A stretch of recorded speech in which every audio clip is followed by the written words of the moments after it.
वर्णिवेश रमणीय दर्शनम मंदहासरुचिराननाम्बुजं पूजितं सुरु नरोत्तमैर्मुदा धर्मनन्दनमहं विचिन्तये। असतो मा षड्गमय तमसो मा ज्योतिर्गमय मृत्युर्मा अमृतं गमयः। ओम शांति शांति शांति। આજની જ્ઞાન સભાની અંદર પધારનારા બધા જ ભગવત ભક્તોને વેદાંતાચાર્ય પુરાણ ઇતિહાસ આચાર્ય અમે ફિલોસોફી શાસ્ત્રી રાકેશભાઈના હેતપૂર્વક જય સ્વામિનારાયણ। ગયા વખતની જ્ઞાન સભાની અંદર ભગવાનનો ભક્ત ભક્તિ યોગનું આચરણ કરતા થકા જે 32 પ્રકારના અપરાધો કરે છે તેની અંદર તમને બધાને એક પછી એક 11 અપરાધો જે છે તેનું વિગતવાર અમો વિવેચન કરી આવેલા છે।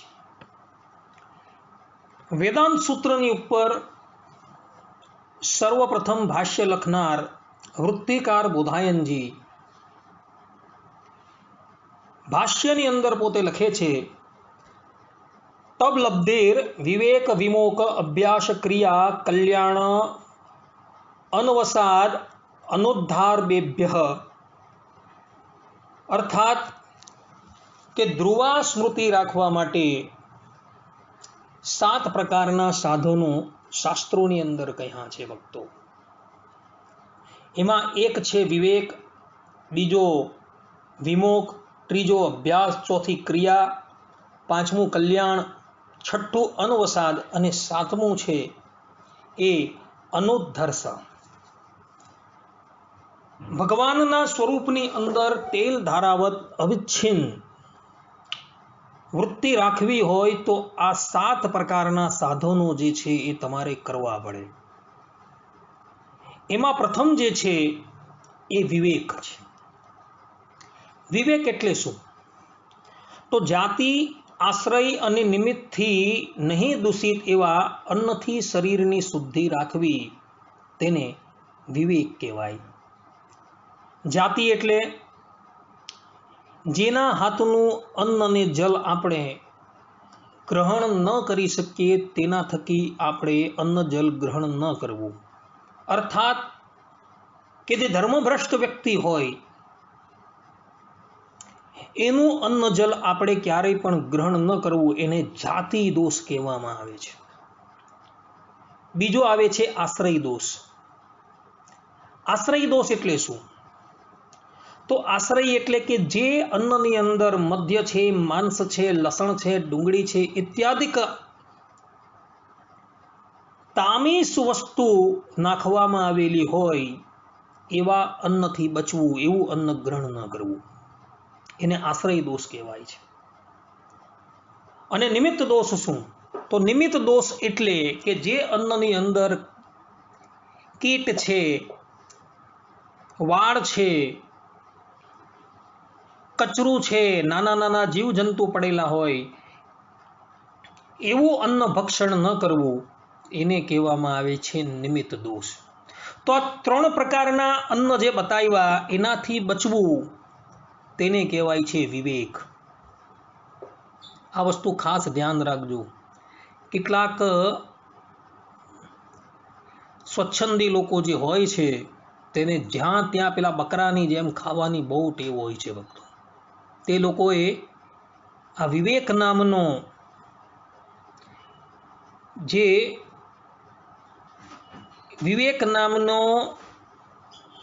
જે સાધન અહીં બતાવવામાં આવેલું છે તેને ખાસ ધ્યાનમાં રાખવું। જો ધ્રુવા સ્મૃતિ ભગવાનની સ્મૃતિ અખંડ રાખવી હોય તો આ વિવેક નામનું જે પહેલું સાધન જે છે એ પાળવું અત્યંત જરૂરી છે ભક્તો। ત્યારબાદ આવે છે વિવેક, ત્યારબાદ આવે છે વિમોક। क्षमा करजो, विमोक कोने कहेवाय? तो काम क्रोधादि दोषों अभाव एने विमोक कहेवामां आवे।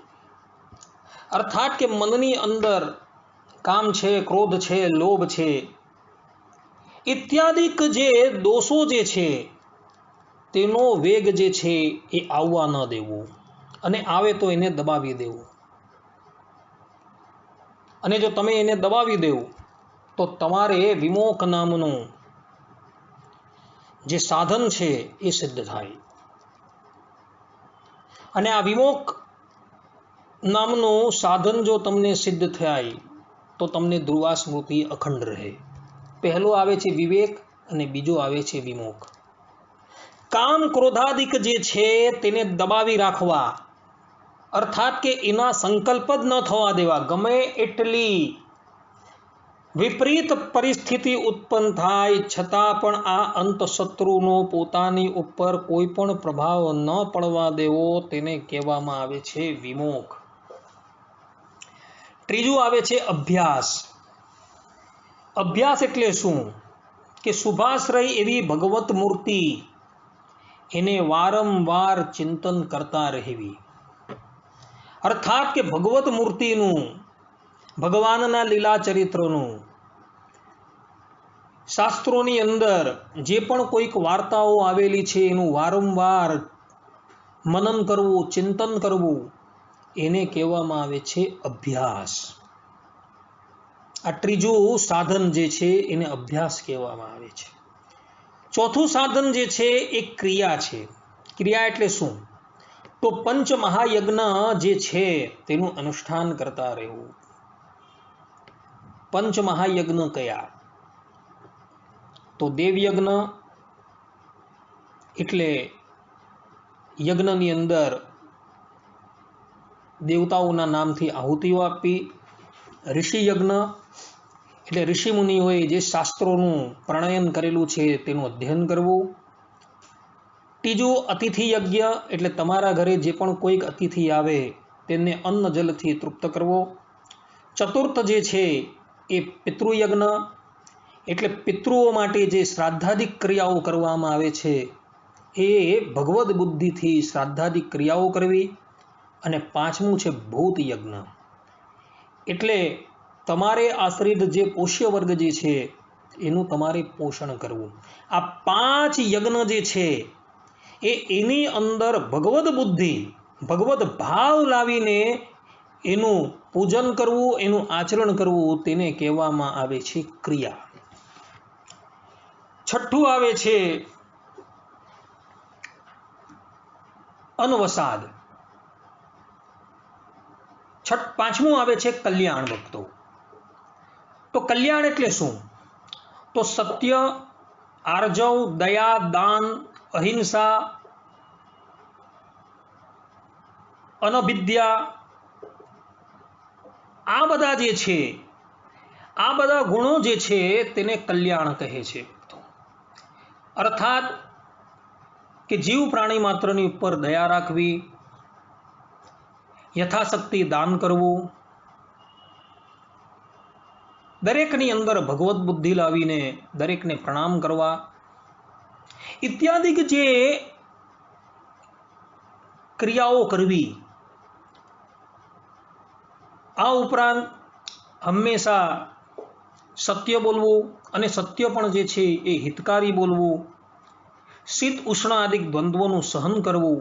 આ બધું જે કરવામાં આવે તેને કહેવામાં આવે છે કલ્યાણ. તો આ પાંચમું અંગ જે છે, સત્ય છે, દયા છે, દાન છે, અહિંસા છે, ઇત્યાદિ પોતાની અંદર જેને સમાહિત કરવા તેને કહેવામાં આવે છે કલ્યાણ. છઠ્ઠું આવે છે અનવસાદ કે મનમાં શોક ન કરવો. કોઈ પણ વસ્તુ ભલે ગમે એટલી કિંમતી હોય, એ નાશ પામી જાય તો પણ એને માટે ક્યારેય પણ શોક કે સંતાપ ન કરવો, એને કહેવામાં આવે છે અનવસાદ. અને સાતમું અંગ છે અનોદ્ધર્ષ. અનોદ્ધર્ષ એટલે શું? કે પોતે જે ભક્તિ માર્ગનું આચરણ કરે છે, ધર્માદિકનું સંપાદન કરે છે, વૈરાગ્ય આદિક પોતાની અંદર છે, એનાથી સંતોષ માની લેવો, તો એને કહેવામાં આવે છે અનુદ્ધર્ષ. અર્થાત કે ક્યારેય પણ ભગવાનને વિશે ભક્તિ, જ્ઞાન, વૈરાગ્ય અને ધર્મથી સંતોષ ન માનવો. હંમેશા મનની અંદર એવું જ સમજવું કે મારી અંદર અતિશય ન્યૂનતા છે. ધર્મ, જ્ઞાન, વૈરાગ્ય અને ભક્તિની અતિશય ન્યૂનતા છે, એટલે માટે હું એનું આચરણ કરું છું એમ માનીને અખંડ એનું આચરણ કરતા રહેવું. પરંતુ મનની અંદર ક્યારેય પણ આ સાધનોથી સંતોષ ન માનવો, એને કહેવામાં આવે છે અનુધર્ષ. ખાસ ભક્તો યાદ રાખજો, ક્યારેય પણ મનની અંદર ધર્મ, જ્ઞાન, વૈરાગ્ય અને ભક્તિથી સંતોષ ન માનતા. જો સંતોષ તમે માની દેશો તો ત્યાં એ વસ્તુ સમાપ્ત થઈ જશે અને પછી તમારું મન જે છે એ ઇતર જગ્યાએ પછી જતું રહેશે. મનને હંમેશા ભગવાનના આ જે 4 સાધનો છે તેની અંદર લગાવવું.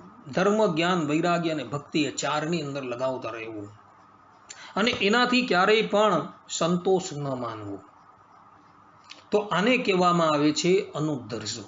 અને ભગવાનની અખંડ સ્મૃતિ રાખવા માટે આ 7 સાધનો છે એ અત્યંત જરૂરી છે. અને આ સાધનો જો તમે કરશો તો તમને ભગવાનને વિશે અખંડ સ્મૃતિ રહેશે, જેમ ગોપીઓને રહેતી હતી. આપણા સંપ્રદાયની અંદર સચ્ચિદાનંદ સ્વામી, ગોવર્ધનભાઈ, પર્વતભાઈ, જીવુબા, લાડુબા ઇત્યાદિ મહાન ભગવદ ભક્તોને જે ભગવાનને વિશે અખંડ સ્મૃતિ રહેતી હતી, તેનું કારણ આયરું આ જ છે.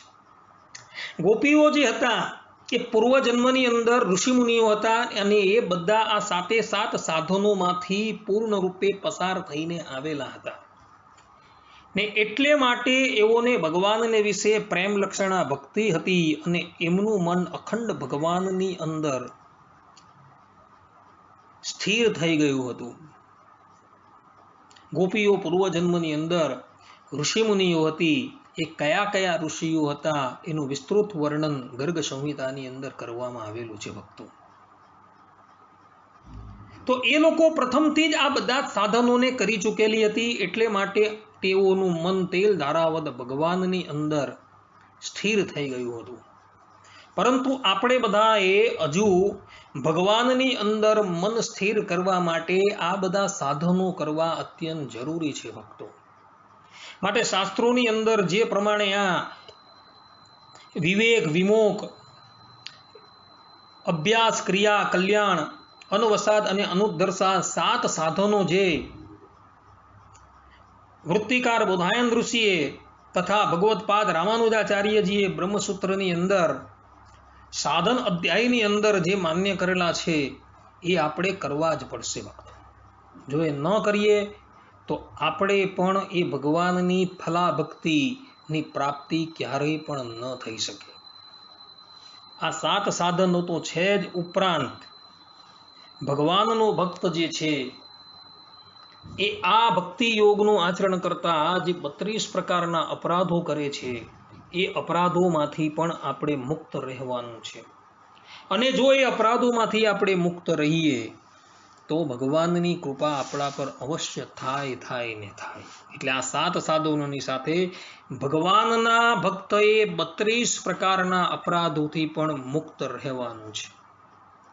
ગયા વખતના પ્રવચનની અંદર તમને બધાને ભગવાન સ્તુતા હોય ત્યારે પરિક્રમા ક્યારેય પણ ન કરવી, આ અપરાધનું વિસ્તારથી અમે વિવેચન કરી આવેલા છીએ. હવે આજે આપણે 12મા અપરાધની વાત કરીએ. તો ભગવાનની આગળ પગ પહોળા કરીને ન બેસવું, આ એક બહુ મોટી મર્યાદા છે. પરબ્રહ્મ પરમાત્મા શ્રીમદ નારાયણ મંદિરની અંદર વિરાજમાન હોય ત્યારે વિરાસન પર પણ ન બેસાય, વસ્ત્રને ઢીંચણે બાંધીને પણ ન બેસાય અને પગ પહોળા કરીને પણ બેસાય નહીં.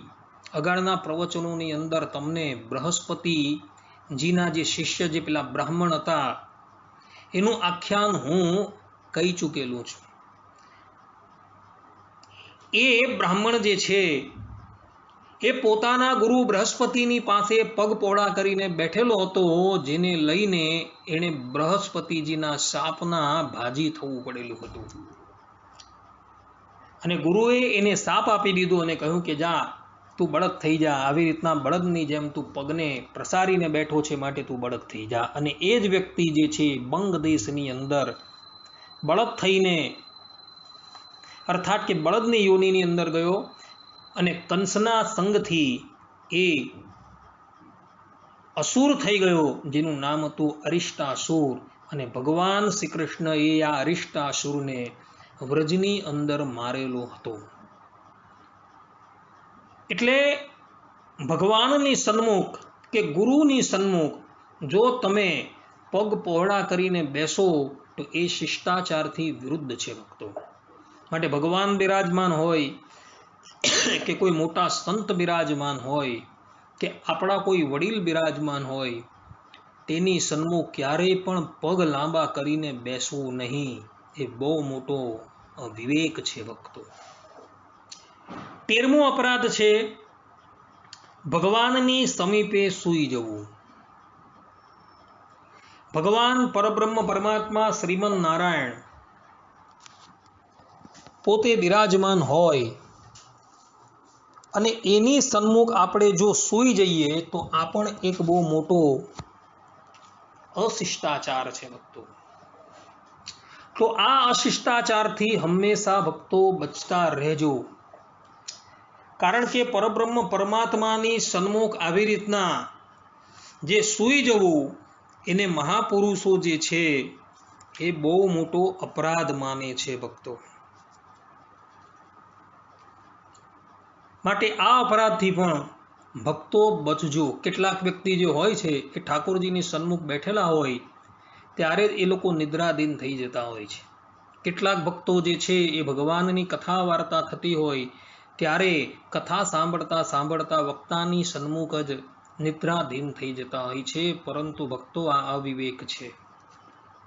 કોઈ કહે કે ભાઈ ભગવાનની સન્મુખ આપણે નિદ્રા ન આવે, નિદ્રા તાળવી હોય તો આપણે શું કરવું? તો નિદ્રાને ઓછી કરવી હોય, નિદ્રાને તાળવી હોય તો સત્વગુણી આહારનું ગ્રહણ કરો. રાજસ અને તામસ આહાર જે છે, રાજસ એટલે કે તળેલી વસ્તુ હોય છે તે, અને તામસ એટલે કે અતિશય તીખું હોય છે, એ રાજસ અને તામસ આહારનો તમે ત્યાગ કરો તો તમારી અંદર સત્વગુણ વર્તે. અને સત્વગુણ તમે વર્તે તો સત્વમ સંજાયતે જ્ઞાનમ. સત્વગુણથી તમને જ્ઞાનની પ્રાપ્તિ થાય છે. સત્વમ યદ બ્રહ્મ દર્શનમ, શ્રીમદ ભાગવત કહે છે કે સત્વગુણની વૃદ્ધિ થતા તમને ભગવાનના દર્શન થાય. તો સત્વગુણ વધારવો હોય તો રાજસ અને તામસ જે આહાર છે એ આહારનો તમારે ત્યાગ કરવો પડે. અને એ આહારનો તમે ત્યાગ કરો તો તમારી અંદર સત્વગુણ વર્તે. અને સત્વગુણ જ્યારે તમારી અંદર વર્તે ત્યારે તમને કોઈ પણ એવા સ્થાનોની અંદર બેસવાથી નિદ્રા ન આવે કે જે સ્થાનોની અંદર કોઈ મહાપુરુષ બેઠેલા હોય અથવા તો સાક્ષાત પરબ્રહ્મ પરમાત્મા બિરાજમાન હોય. એવા સ્થાનોની અંદર ક્યારેય પણ તમને નિદ્રા ન જ આવે. માટે રાજસ અને તામસ આહારથી તમે જો બચો તો જ તમારી અંદર સત્વગુણની વૃદ્ધિ થાય. અને સત્વગુણની વૃદ્ધિ થાય તો તામસ એવી નિદ્રા જે છે એ પલાયન થઈ જાય. માટે આ ખાસ ધ્યાન રાખજો ભક્તો. 14મો અપરાધ આવે છે ભગવાનની સમીપે વસ્ત્રથી ઢીચણ બાંધીને બેસે.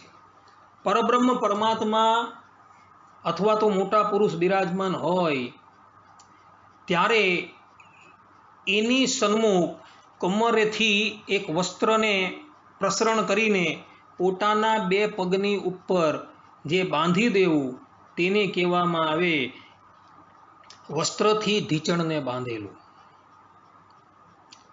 અથવા તો પોતે આમ બેઠેલા છે અને પોતાના બંને હાથ જે છે એને પોતાના ઘૂંટણની સાથે બાંધીને આમ તૂટી વાળીને બેસવું એ પણ એક બહુ મોટો અવિવેક છે. ભગવાન સ્વામિનારાયણે શિક્ષાપત્રીની અંદર આ બાબતની અંદર સ્પષ્ટ રૂપે મનાઈ કરેલી છે. નરો કૃત્વા પાદમેકમ ગુરુદેવ નૃપાંતિકે ઉપવેશ્યમ સભાયામ ચ જાનુ બધ્વા ન વાસસા. અર્થાત અને ગુરુદેવ અને રાજા એમને સમીપે તથા સભાને વિશે પગ ઉપર પગ ચડાવીને ન બેસવું તથા વસ્ત્રે કરીને ઢીચણને બાંધીને ન બેસવું. કારણ કે આયરો આ જે છે એ અવિવેક છે ભક્તો. તો આવા અવિવેકથી ભક્તોએ હંમેશા બચવું.